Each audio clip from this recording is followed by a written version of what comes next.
Shalom sahabat yang terkasih, dalam nama Tuhan Yesus, puji Tuhan kita bertemu kembali dalam kasih-Nya. Mungkin saya sangat sering sekali membuat video atau live dalam channel ini supaya kita jangan meninggalkan Tuhan Yesus dan berbagai macam resiko yang harus kita hadapi ketika kita meninggalkan Tuhan Yesus menjadi seorang mukallaf.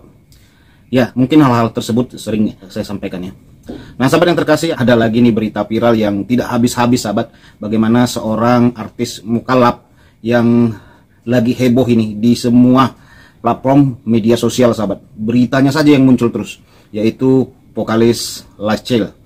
Nah, vokalis Lachelle ini pernah disanjung-sanjung ketika dia meninggalkan Tuhan Yesus dan menjadi seorang mualaf ya. Saya juga pernah mengomentari mengenai hal itu. Saya pernah katakan ya, kalau sudah mualaf ya ngapain harus selingkuh? Kan boleh kawin lagi ya, silakanlah kawin lagi gitu loh. Ngapain harus selingkuh? Kan boleh, istrinya pun jangan melarang kalau suami kawin lagi. Ya, kita dengar apa dikatakan Ustadz Abdul Somad kan, kalau kita menikah sampai 4 kali tidak perlu izin dari istri. Kata dia, pergi dakwah ke Jambi, kawin di situ sah. Pergi dakwah ke Palembang, kawin lagi di situ sah. Sampai 4 kali katanya gitu sahabat. Nah, kalau sudah jadi mukallaf ya ada kesempatan itu dan ada pahalanya, apa salahnya kan gitu ya. Tetapi ya sudah sahabat, saya tidak mengomentari hal itu ya. Saya hanya sepintas saja kemarin menyampaikan hal tersebut.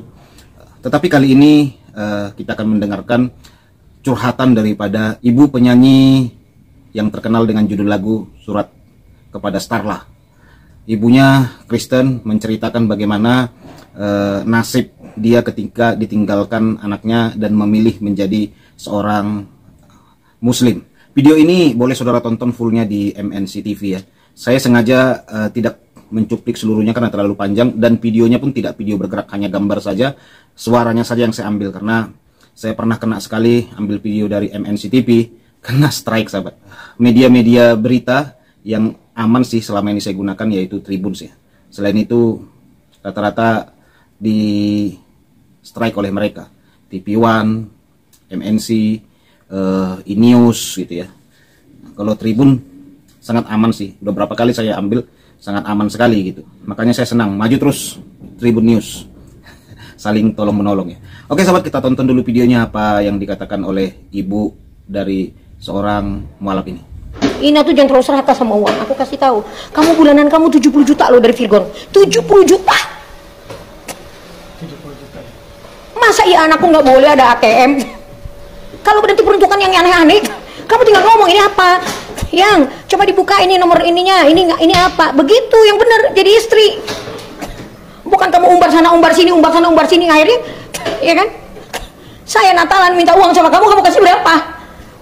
Gak usah lah, mungkin dari agamamu, kamu Muslim, nggak support untuk orang Natal, kasihlah sama saya. Ini bukan buat Natal, terserah niatmu apa, beli baju mami kek, atau beli sepatu mami kek, atau apa kek. Gue di Muslim juga nggak bakal ngajarin lu nggak menghormatin orang tua. Ada kok tertulis di Alkitabmu seperti itu, di Al-Quran ada tertulis harus menghormatin orang tua ya. Ini mami nggak akan bicara kayak begini kalau kamu jadi orang yang baik. Saya nggak akan ini, saya di sini nyesek, udah nggak tahu lagi shock. Berapa yang mami terima uang dari saat Natal? 300.000. 300.000 rupiah.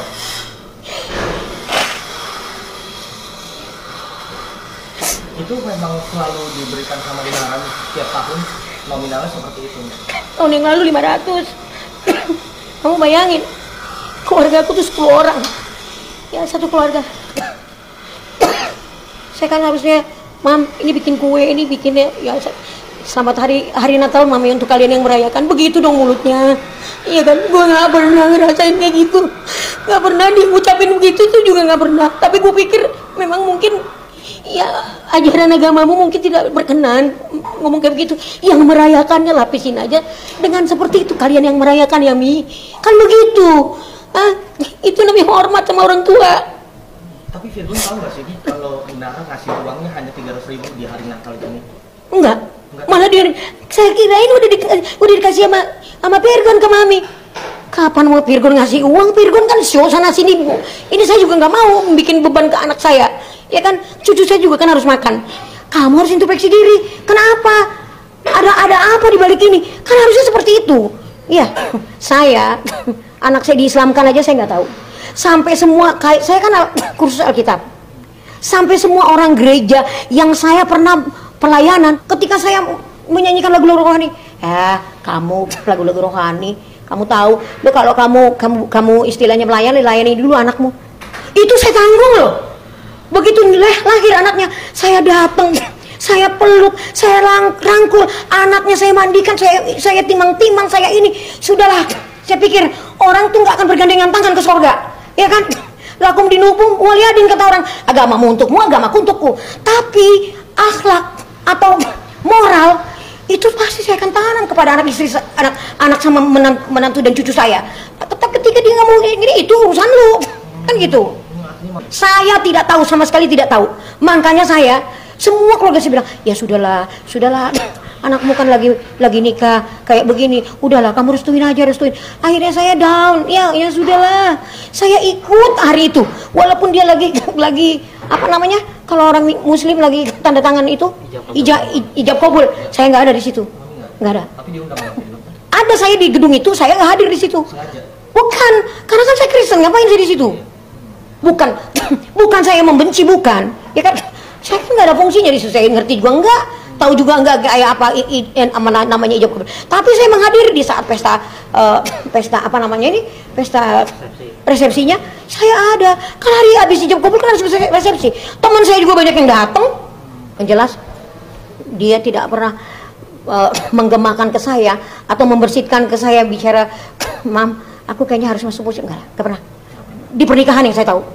Tahu-tahu sudah nikah, sudah muslim gitu. Bukan, di pernikahan, pada waktu pernikahan masih saya terima, masih saya lapangkan dada. Begitu lahir cucu saya, dia kan lagi syuting tuh, syuting ini, syuting itu, saya masih dampingin cucu saya, masih saya setirin cucu saya kasih ini, karena saya tahu anak saya nggak bisa hadir kan, dia manggung sana manggung sini, biarin deh, gue yang jadi ibunya, yang ribet nggak jadi masalah. Ya sahabat yang terkasih, hampir semua orang tua yang anaknya meninggalkan Tuhan Yesus, ya hampir mirip-mirip curhatnya dengan Namboru ini ya. Saya panggil Namboru lah karena beliau sudah tua, sebagai bahasa sopan santun ya. Saya panggil Namboru saja.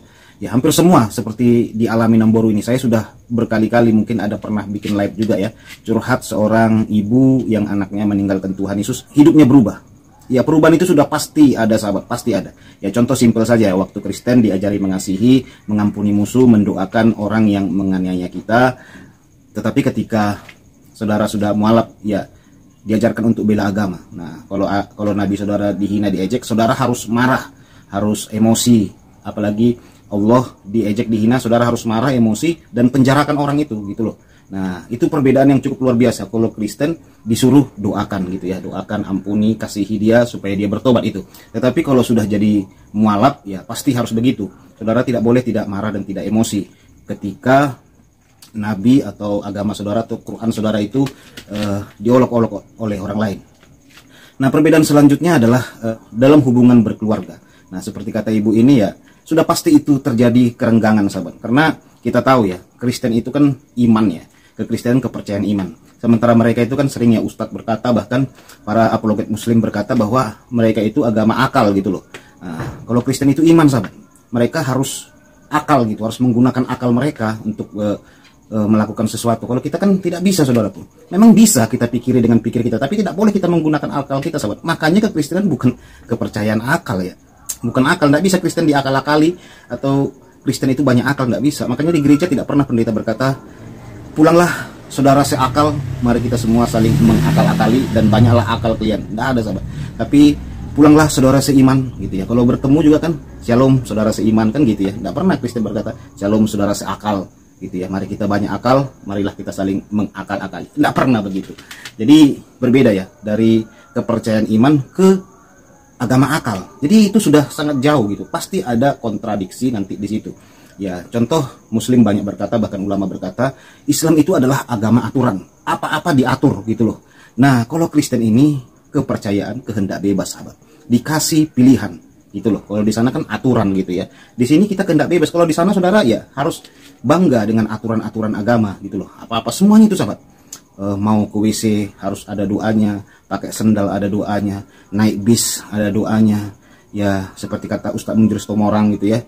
beol pun kita buang air besar, nah ada pahalanya gitu ya, semuanya gitu ya. Nah kalau di sana ya harus gitu, harus pahala sahabat. Kalau di kita ini enggak, kita melakukan semuanya itu karena kita mengasihi Tuhan gitu loh. Kalau di sana harus berharap pahala. Nah jadi kalau kita mengasihi Tuhan, apa imbalannya gitu loh, apa pahalanya, makanya dikasih pahala sahabat. Kalau kita enggak, dikasih atau tidak dikasih pahala, tetap kita mengasihi Tuhan. Makanya kekristenan sekalipun kita menabur menuai yang tidak baik, kita harus bersyukur. Kalaupun kita menabur terus menuai berlipat kali ganda dari apa yang kita tabur, ya bersyukur juga gitu. Jadi kita lakukan semua karena mengasihi Tuhan. Nah itu selanjutnya ya. Nah yang keempat ya sudah pasti seperti ada aturan-aturan begitu ya, makan gitu ya, minum dan komunikasi sudah pasti, seperti pengucapan selamat Natal. Kalau mereka kan memang diharamkan sahabat, walaupun Natal itu bukan hari raya mereka, tetapi mereka yang mengharamkan. Ya sudahlah, tidak masalah kan gitu ya. Kita pun mengampuni gitu, hari raya kita diharam-haramkan. Tetapi ya pasti sedih seorang ibu ketika berbahagia di hari Natal tidak diucapkan selamat Natal gitu loh. Nah yang keempat dari adat gitu ya, sudah jelas. Nah ini seorang vokalis band ini kan orang Batak ya, yang identik dalam setiap adat itu ada makan babi gitu ya. Nah itu sudah pastilah, mereka kan mengharamkan babi. Ya sudah pastilah ketika nanti ke rumah, nah, bisa jadi nanti pemikiran gimana piringnya orang tuanya, gimana piringnya Nembur, apakah baru makan babi, ya harus dijamak lah kan gitu ya sahabat ya. Banyak gitu ya. Nah, seperti Nembur ini juga berkata tinggal di rumah anaknya gendong-gendong cucunya gitu. Nah ada sebagian, ini sebagian ya, atau saya bilang lah oknum gitu ya, yang sangat tidak suka kalau anaknya itu digendong-gendong kafir gitu, walaupun itu cucunya gitu ya. Nanti takutlah baru megang anjing atau megang babi atau megang cucunya. Nah cucunya ini sudah diazankan gitu ya. Nah itu jadi permasalahan loh, walaupun memang tidak semua muslim juga mempersalahkan yang begitu ya. Nah gitu loh. Nah seperti ini katakan tinggal jaga cucunya ini, apalagi orang Batak begitu sahabat. Orang Batak lahir cucunya itu aduh, orang tua saya bisa berbulan-bulan di rumah saya ikut merawat cucunya gitu, karena memang sayang orang Batak sama punya atau cucunya ya. Apalagi kalau cucunya itu cucu pembawa nama gitu ya. Jadi kayak saya nih, anak paling besar. Dulu bapak saya dipanggil Bapak Dodi. Nah setelah saya menikah punya anak, nama orang tua saya itu pasti berubah menjadi bapaknya anak saya. Anak saya namanya Clarissa. Opung saya dari Bapak Dodi menjadi Opung Clarissa. Ya sudah pasti itu sahabat, bawa nama kan. Nah saya nggak tahu Lai Pirgon ini apakah si Boan Goar atau si bawa nama, saya nggak tahu sahabat. Ya begitulah orang Batak ya. Nah ini hari Natal dikasih 300.000 dengan penghasilan yang cukup luar biasa ya dari seorang Pirgon, dari seorang Lai Pirgon Tambunan ini. Penghasilan itu sangat luar biasa loh. Dari YouTube-nya saja itu saya lihat, waduh luar biasa. Belum dari album-albumnya. Setelah dia mualaf memang karirnya melejit dengan luar biasa. Dulu siapa sih yang mengenal dia ya? Tidak ada orang yang mengenal dia. Tetapi dia bersaksi bagaimana dia mualaf, temukan hidayah dan yang lain-lainnya. Disitulah namanya melejit. Sama kayak Deddy Corbuzier. Dulu dia seorang pesulap gitu ya. Dulu pakai hitam di sininya Deddy Corbuzier itu ya, botak kepalanya. Setelah dia mualaf, wah, karirnya melejit sahabat. Ya selanjutnya ya seperti yang saya katakan tadi ya, itu pasti perbedaan. Makanya orang tua yang percaya kepada Tuhan Yesus, mari ajarin anak saudara mulai sekarang, ajarin tentang Tritunggal, mengenal kebenaran akan Kristus, ajarin sedikit bagaimana menjawab tuduhan-tuduhan kepada kekristenan. Itu harus kita kasih tahu sahabat, jangan kita diam, nanti begitu dia merantau kita yang kelabakan. Hal seperti itu sering terjadi. Oke lah sahabat, hal seperti ini harus panjang ya saya sampaikan, seharusnya live ya hal seperti ini, tapi ya sudahlah, karena ini berbentuk sebuah video ya, hanya sekitar berapa menit saja, kiranya mencerahkan buat kita. Ya hampir sama semua nasib orang tua yang anaknya tinggalkan Tuhan Yesus, mirip-mirip semua curhatnya sahabat, seperti Nomburu ini dan beberapa orang tua mualaf yang saya jumpai. Tuhan Yesus memberkati kita semua. Shalom.